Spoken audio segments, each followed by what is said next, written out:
Yo, what's going on, everybody? It's your boy Maurice, and today we're gonna go over my favorite. Well, I won't say my favorite, but I guess what I think about all the heroes that's going on, um, that's in the game, and I was able to give my top five, a week or two ago. So I'll just go ahead and go through the whole roster. So on the left hand side, we have the different tiers that I'm going to go ahead and go through. So we have heroes I play every single time, regardless. I'll be down to play them, regardless of the villain, regardless of who I'm playing with. I can definitely play this hero. Heroes I play more than often, or more often than not. These are heroes that have started to become more in my favor, who I'm starting to appreciate, who I thoroughly enjoy. Heroes I play once every blue moon. So these are heroes that, I get to the table. I probably experiment with them a little bit just to kind of see how they play. I like them enough to play them, but maybe not enough to where they just don't hit the table all that often. Heroes that I keep around. So these are heroes that I want to do more with. They're interesting enough to where I'm okay with them sticking around, but they probably hit the table probably once every 5 or 6 months, depending on how long they've been out. And then heroes I sell back to the store. If the option was there, they'd be gone if I had that opportunity. So let's go ahead and get started. The first one is Hulk. Hulk I play once every blue moon. So with Hulk, I think the community collectively understands how bad of a design he is, but I think you had to balance him because of the amount of damage that he does or can do in one round. But I think that his encounter set is way too punishing. His obligation is too punishing.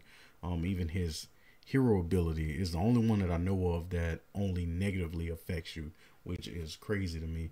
um the fact that you're forced to discard your hand if you have any more cards.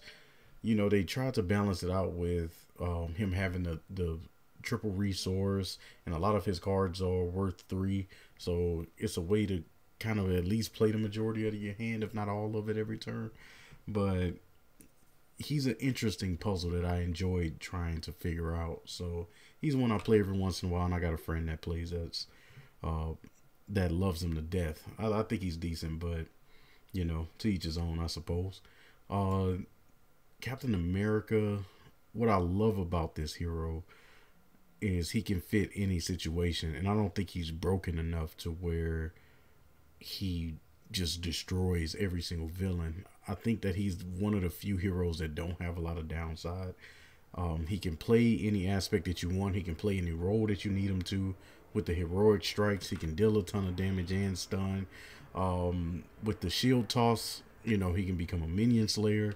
His hero ability for him to be able to discard cards already just holds so much value for him. So he's somebody that, if I'm teaching the game to someone and we're playing two-handed, then I can play him in kind of a safe environment where I'm not worried about losing the game, when I know that I can destroy the villain by myself just with whatever I build. But yeah, he's just so much fun to me. He can fit anything. Yeah, he's definitely like top 3, top 4 in terms of effectiveness in this game. Spider-Woman, she fits about here. So it's not that I hate Spider-Woman, it's just that I just don't get around to playing her as much. I think she's very interesting in terms of the deck building aspect, because she's able to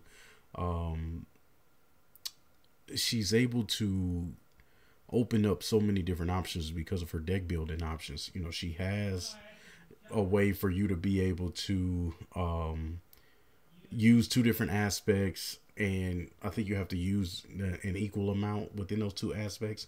So she's actually a little bit of work prior to getting into the game, but once you put in that time and effort to understand her kit, she's actually really good. But I just spend more time trying to figure out some of the heroes that got a little bit more puzzle to them. I think she has a good puzzle, but I think you could throw any deck together and she'll still be effective. She's similar to Captain America in that particular aspect. She can just get out there. You know, you can take protection and leadership and still find a way to dominate with her. She's just extremely good. But she just don't make it to the table all that much. Nothing against her, as much as I think I kind of figured out the majority of the puzzles she have there. So and I don't struggle a lot with her. So I guess that's part of the reason. Ant-Man, he's another one that's once every blue moon. I think that he has a phenomenal kit. I find more of a puzzle with Wasp. I think that her numbers are a little different. I'll explain more as I get to her. Well, I guess she's coming up next. So, but Ant-Man is super fun. I love him in leadership. That's been my favorite aspect to play him in. I love the expanding and the folding of the card to signify whether if you're in hero, if you're in giant or tiny form. That's one of the coolest card components I've ever seen in a game. So yeah, his kit just works extremely well. That and it incentivizes you to go through and flip through flip through your different forms compared to Wasp. Well, I think Wasp, you want to build to one side or the other, but for him it just works out well. Just a fluid kit that he have, and I enjoy him. He is fun. My next one is Wasp. She is a little she's one of those heroes. Her numbers just don't make sense to me right now. I keep her around because I know there's something there where I feel like I'm one mechanic away just from figuring her out. I haven't put in much time, but she's not somebody I would sell because she just don't hit the table all that much for me. But when she do, the games are kind of wishy-washy. I'm still trying to figure her out, but she has a decent kit. But I feel like you either have to focus on her giant form or her tiny form. I do enjoy her her giant form because of the fact that you can attack or thwart and it goes across multiple schemes or multiple enemies, and that's a way for you to build some pretty good aggression decks because I love aggression. So she's okay so far, but I think she's one I would keep around because I do love trying to figure out the puzzles of the game. The next one is Quicksilver. He's he's one of the first ones I think of was selling back to the store. I think his thrill was gone for me whenever I figured out how to do a ton of damage in one turn or remove a ton of threat or be able to defend a ton of people. Like, it was cool, but the more I played him, the less I cared about it because you see it and it's that huge rush of dopamine because you just pulled off something amazing. But the more you do it, the less it have an effect on you. Yeah, like his readying capabilities are phenomenal, and I think they're highly thematic, but I've seen it once, seen it 1,000 times kind of thing. So he lost his flair pretty quickly to me. I think he came with some pretty good protection cards, but other than that, you can keep him. Iron Man. I am Iron Man. So this dude, he's one of my favorite Marvel heroes altogether, but his kit is so much fun to me with getting a ton of upgrades down and just wreaking havoc from there. It's almost like a side quest trying to get all of his information going. I think that he's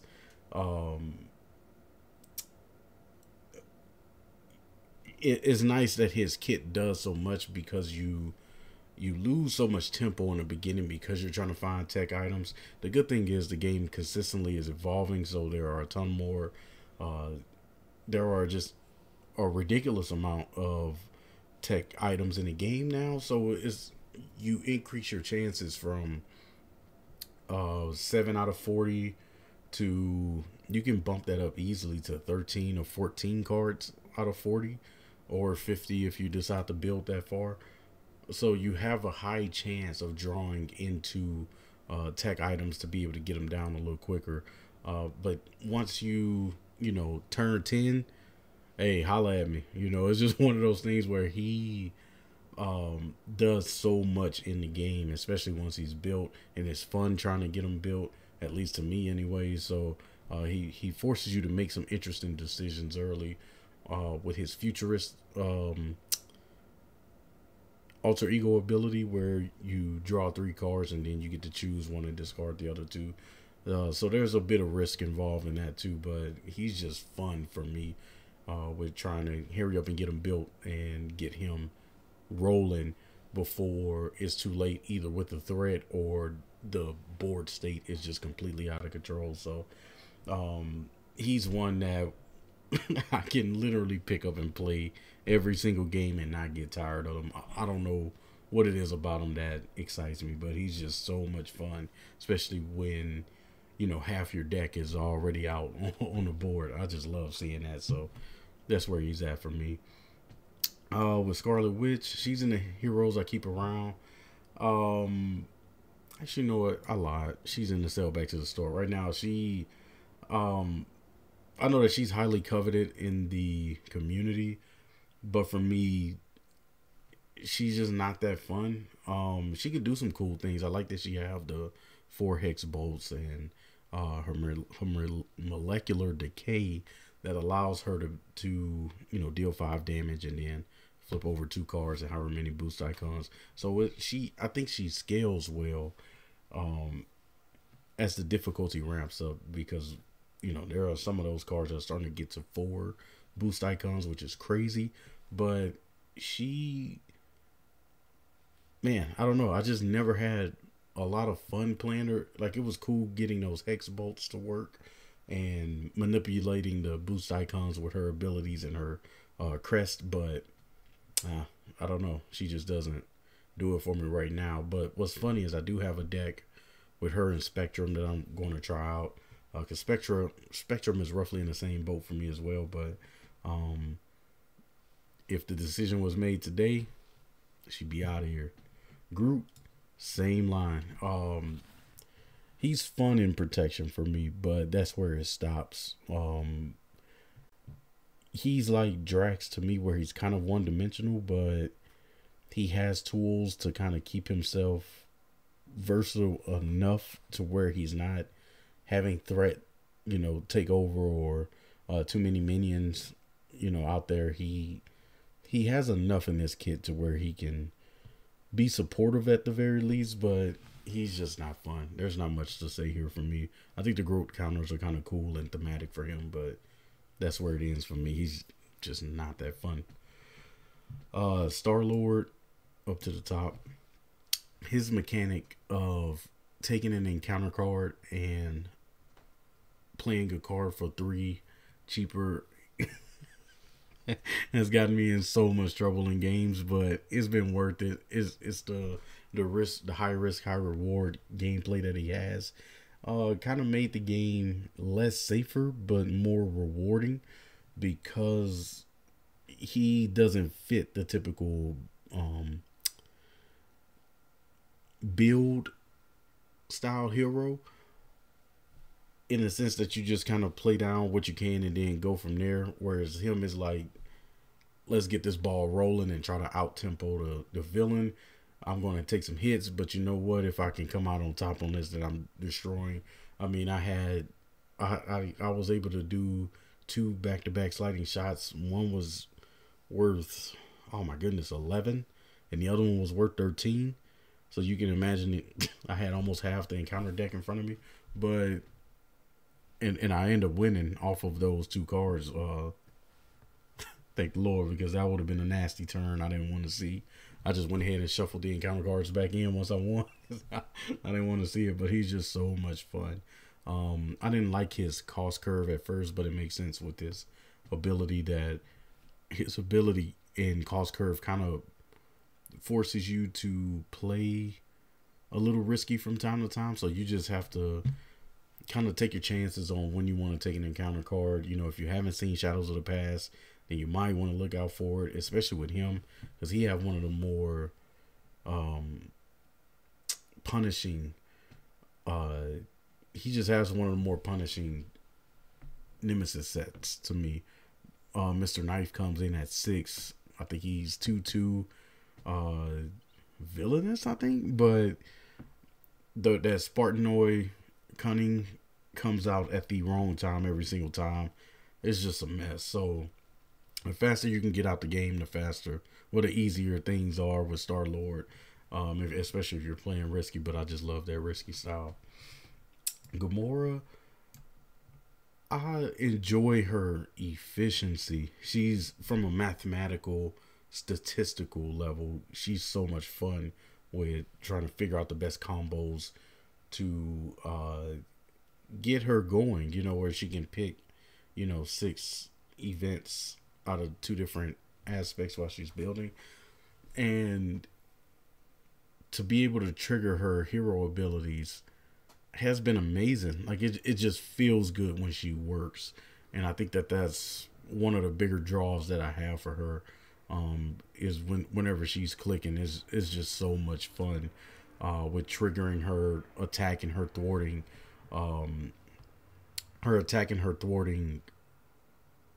abilities. I don't know, they're just so much fun for me. I love it. Rocket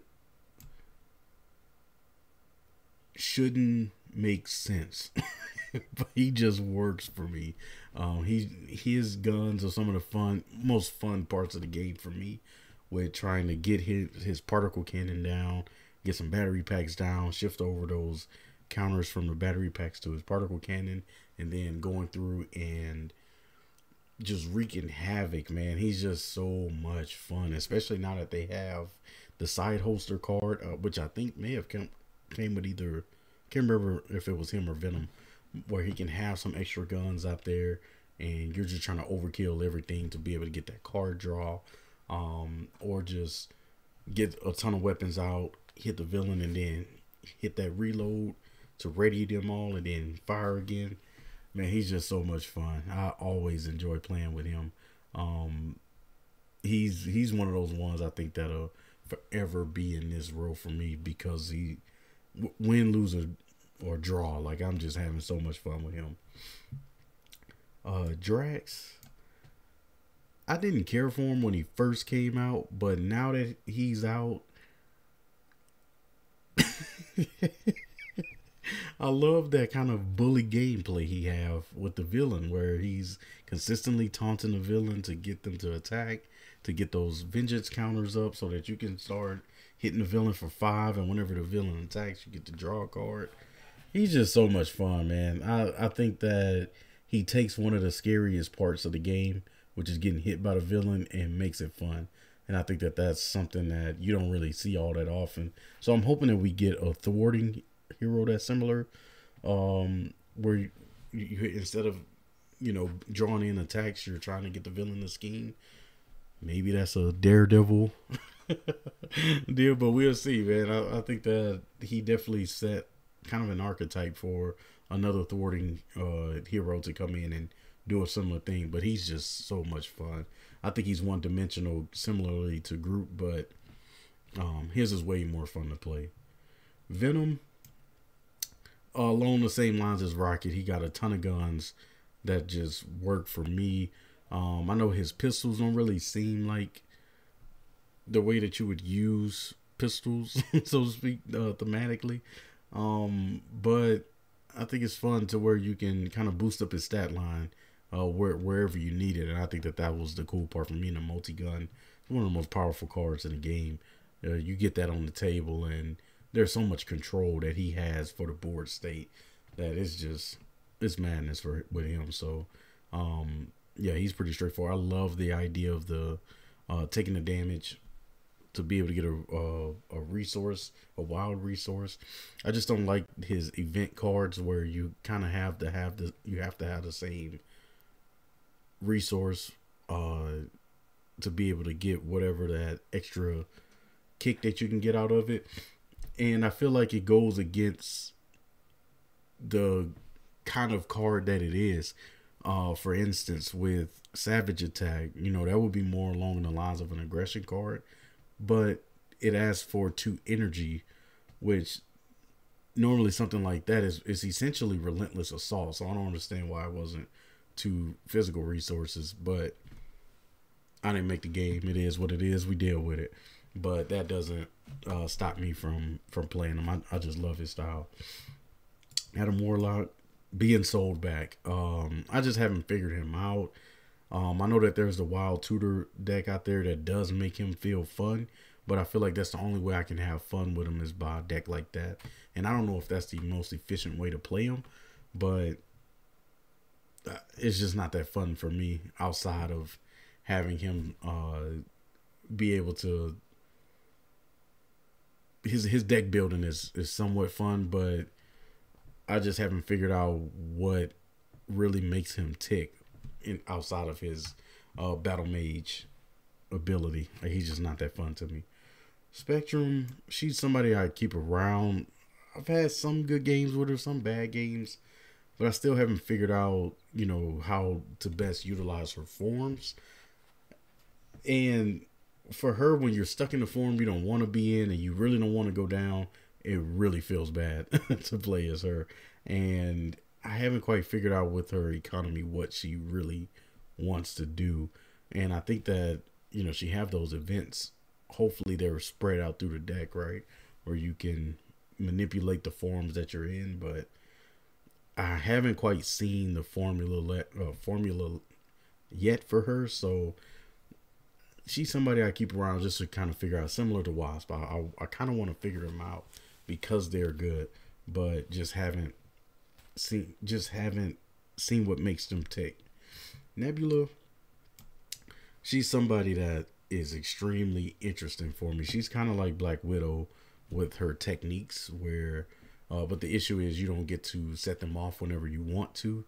But I think that plays into the puzzle of her style, and I think it forces her to kind of stay switching forms to maximize how she wants to set off those technique cards. But she's fun. That part of it did make me appreciate her, and the fact that she's heavily similar to her villain set. I think that they did an amazing job with translating that to a hero where if you were to play Nebula, this is what it looks like. So I think they did a pretty good job with that. She's definitely a lot more fun to maintain as a hero than a villain. That's for sure. I hate those space pirates, man. Terrible. Thor, if you see my top 5, he goes right to the top. Man, he was tough to figure out initially, but when I kind of figure out that you don't always have to play Asgard every time you play the game, it really opened up for me. There's a ton more Asgard cards. Shout out to Valkyrie, which makes team building exercise way more worth. It's definitely of worth to put with him almost all the time now. He can kind of play in protection a little bit now that Ever Vigilant is around. It's a way to kind of make him not have to be as much of a minion slayer. I think he's still pretty heavily dependent on minions, but he can still dish out a ton of damage. And every villain has some minions, and I mean you can add in a modular set to kind of help him out. But he was a fun one to figure out. I didn't quite understand them, but they've been bringing out more weapon cards that can help with Mjolnir, and if you want to use Yarnbjorn to get him going, that's also another way of getting him going. But I just love this hero, man. He's just so much fun. War Machine, he goes to the top here. When I first got War Machine, I couldn't lose a game with that precon. Like I wasn't even using a lot of the leadership cards. I was just, getting out his all of his tech and just went haywire on villain after villain. He was just so much fun. Um, Especially if you can manipulate the ammo counters really well and figure out how to deal with threat removal, because that's his biggest issue, in that his build is so greedy. But if you can figure out how to manipulate the ammo counters and figure out how to deal with his threat, he's just such a blast to play with. So many different build options with him that works out extremely well. He's definitely versatile. I think he struggles a little bit in Justice, but I think there's enough there to where he has enough firepower where you can focus on maybe 2 upgrades and then just start removing threat left and right, and he works out just fine.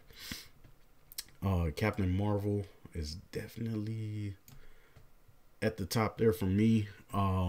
She was one of my favorites right when she came out in the core box.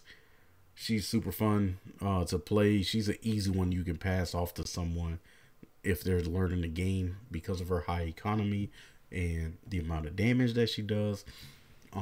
She's just super fun. I feel like she's always doing something with her hero action. She's able to spend an energy resource, heal, draw a card. She can flip over, draw a card. So you're always doing something.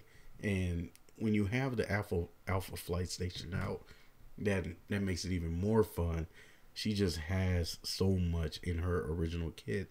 She can fit almost any aspect except for protection, because protection doesn't serve her well. As you can see, she got the 1 defense, and to to get her helmet to work, you have to be aerial, which it is what it is. But I think that she suffers in she suffers a lot in protection. But the other side of that coin is that there are a ton of energy resources that she can use to keep her kit flowing. So yeah, I just love playing with her, man. She's just so much fun.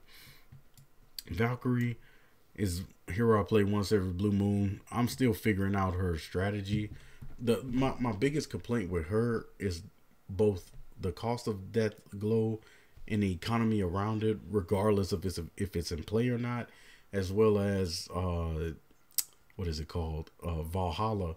I wish that it didn't exhaust, that she had the opportunity to consistently move Death Glow around. That would have been an amazing mechanic for her, but I think that they just nerfed her too much in the sense that her economy is her downfall. Similar to Thor, but it's even worse here because she has a mechanic that depends on economy compared to Thor, where he just needs minions and he can just go to work. Compared to her, she can still get minions, but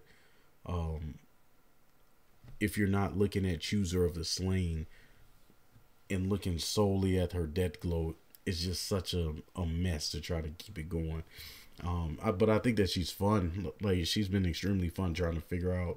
Solely play her in aggression right now until I can really figure out how she works. But I enjoy her. I love aggression. So any hero geared towards aggression makes me happy. Vision. He was interesting. It took me a second to really figure him out. And he's extremely powerful, but his kit just isn't fun to me. I do like doing the Voltron build with Vivian, but other than that, like, he's good. Like, he has amazing cards, but he's just not fun for me. And I don't, be honest with you, I can't even explain it. The next one is Black Widow. Her preparation, she's extremely unique in this aspect. Similar to Nebula, where her techniques are extremely unique. Black Widow is the only hero that focuses on preparation cards, so she's the only one that's taking advantage of it. So it's a little easier to deck build with her, and it just feels good. You just get a rush of dopamine every time those preparations start popping off. Oh, it's beautiful, man. She has an engine that works. It's super fun. It's worth it if you're able to get in there and get things done with her. She can take down almost any villain, and she can win a game in Alter Ego if you really wanted her to. She just works. Yeah, she's super fun, super interesting, extremely unique. Definitely play her quite a bit. Miss Marvel is one I put in once every blue moon. She was super fun when I first got her, but just have kind of fallen off. I think she's an interesting one while somebody's learning how to play the game because she has a lot of mechanics with her personas, so she can tap Nadia to play a card for one less.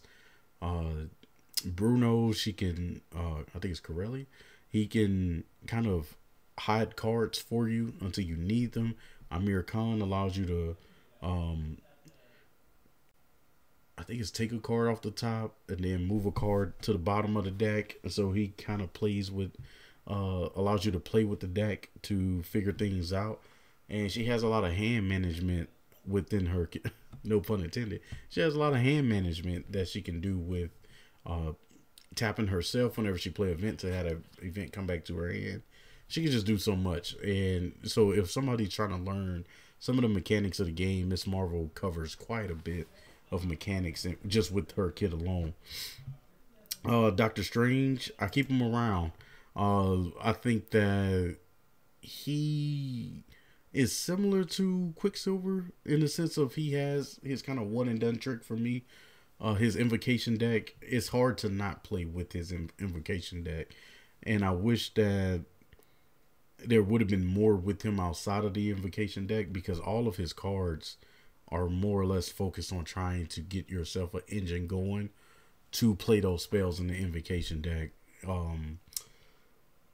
It took me like 5 games to kind of see his engine, but and I might struggle with him on my first game back if I play him again, but I keep him around because he's that interesting, and he's a good way for me to introduce to my friends who are getting into the game and they want to see how broken the hero can be.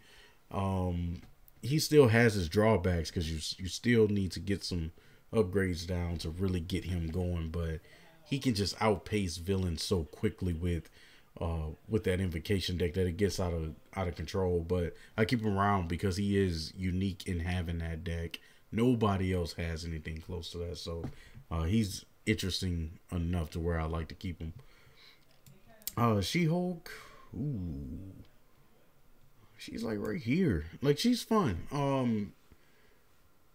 The only issue I have with her is the inefficiency of her threat removal because you typically have to flip down and use, her Law Division. I can't remember the other one where each card you discard, you remove threat. So it's very inefficient with how she removes threat. But other than that, getting that Gamma Slam to work, the 1-2 punches, she flip up and do 2 damage right off rip. And then she can just go to town with 6 cards in her hand, which is crazy. And her split personality, trying to figure that out was interesting to me, but it works quite a bit, man. She's just a fun hero to play. I think that she only gets better as the game gets better. She's just so amazing. And so much fun. Definitely with a lot of the flipping, and I'm glad that they have those cards out there where she can that rewards you for flipping over with surprise attack, laying down the law, moxie. I forget the one for protection, but they definitely work in her favor for sure. Black Panther, he was an interesting one to figure out for me. And when I found out that his energy daggers and his vibranium claws were weapons, oh my goodness, that changed everything in aggression for me because I mainly ran him in protection and leadership because he was just rich, where he can get a lot of heroes, a lot of allies out, and then protection just worked naturally with him with his retaliate. So you're trying to get the villain to attack and, pretty much how the villain punching himself. But yeah, once I figured that out, that opened up so many options for me. As leadership gets better, he gets better. Because he would have the economy to take care of it. I wasn't a fan of the Wakanda Forever with the upgrades at first, but I had a game where I dominated and I saw how good it actually is and how efficient it is once you get those cards rotating and you have all your upgrades out. He's just so much fun. And so that's where he sticks for me. Spider-Man, roughly around here. Uh, he just has a good kit. He's another one of those heroes you can hand off to somebody and teach them the game with it. He has a lot of mechanics that's different than other heroes. I feel like he's well balanced. He doesn't have too much damage, yet he has a respectable amount of damage. He doesn't have a lot of throat removal, but it works well with the minions that come into play. He's got a hero that doesn't have consequential damage when she attacks, which opens up opportunities for Voltroning, or if you want to run kind of a what would you call it, like a aggression style leadership deck where you have a ton of allies out there, get boot camp out, and then just go to work, and then just reduce the cost of his web slinging kicks. Man, he just does so much, man. So much fun. Last but not least, Hawkeye. Oh, I love the idea that they tried to have with his weapon, with the bow. I don't like the fact that you have to exhaust him, but I think that his arrows are super fun. I would love to see more arrows be added to the game. I know that it would be specific to him, but I think it'd be a way to kind of spruce him up a little bit. Plus, he just does so much damage and aggression. He's just a glass cannon. I normally use leadership or protection to have heroes that can, allies that can protect him until he gets his engine going with those arrows. But he's fun enough to where I just have an urge to play him and try him out. But this is my list up to I guess up through Sinister Motives. I guess before Sinister Motives. I know some of y'all have it, so I'm slightly jealous of y'all. Normally here in Idaho, it takes us a year and a half to get anything, but yeah, this is my list so far. I'm excited to see where Miles and Gwen end up. My guess is they'll at least be in this second tier up here. I like that Miles have a lot of triggers, and Gwen just seems way different than any other hero that has come out. So I'm excited to see what that's like. But thank you for taking the time to check this out, and I'll see y'all in the next one.